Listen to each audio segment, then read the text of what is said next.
আসসালামু আলাইকুম। আশা করি আপনারা সবাই ভালো আছেন। শুরু করছি আমার নতুন ব্লগ একেবারে ফ্যামিলি ট্রিপের গল্প নিয়ে। সকাল সকালেই রেডি হয়ে গেছি বউ বাচ্চা আর ছোট ভাই সৌরভকে নিয়ে। আজ আমাদের সফর সঙ্গী রাসেল ভাই আর মিজান ভাইয়ের পরিবার। প্রথমে ওদেরকে বাসা থেকে উঠিয়ে নিচ্ছে গাড়ি, তারপর আমাদের বাসার সামনে এসে দাঁড়াবে। আমরা তখন রাস্তায় দাঁড়িয়ে গাড়ির জন্য অপেক্ষা করছি। মাত্র 2 মিনিটের মধ্যে গাড়ি এসে পড়লো, আর আমরা কোনো দেরি না করে আল্লাহর নাম নিয়ে গাড়িতে উঠে পড়লাম। গাড়িতে উঠেই শুরু বড় ভাই ভাবিদের সাথে ইয়ার্কি ঠাট্টা, হেসে খেলে আড্ডা। রাস্তার দুই পাশের দৃশ্য উপভোগ করতে করতে চলতে থাকলাম আমাদের প্রথম গন্তব্য বগুড়া মহাস্থানগড়ের দিকে। শেষমেশ আমরা পৌঁছালাম মহাস্থানগড়ের মাজারের সামনে।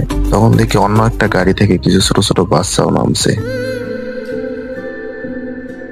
আমরাও নামলাম, চারপাশে ঘুরলাম, ছবি তুললাম।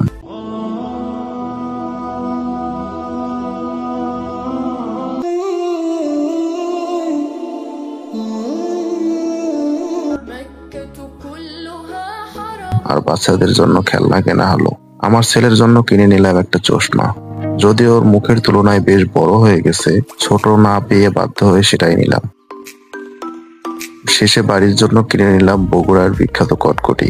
বগুড়ার দইয়ের পাশাপাশি কটকটিও কিন্তু বেশ নামকরা। এরপর রওনা হলাম মহাস্থানগড় জাদুঘরের দিকে। মাজার থেকে মাত্র 1-1.5 কিলোমিটার দূর। প্রতিজনে 30 টাকা করে টিকিট কেটে ঢুকলাম ভেতরে। খুব আহামরি কিছু না থাকলেও মাঠের ফুল আর শান্ত পরিবেশ বেশ ভালো লাগছিল।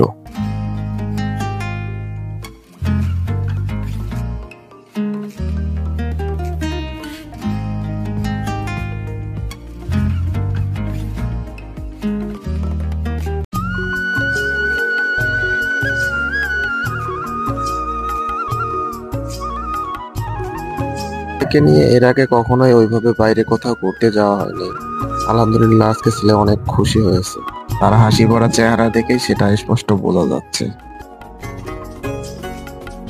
সবাই মিলে বেশ কিছু ছবি তুলে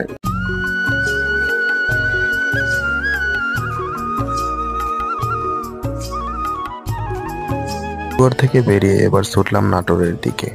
সেখানে পৌঁছেই প্রথম কাজ পেট ভরানো।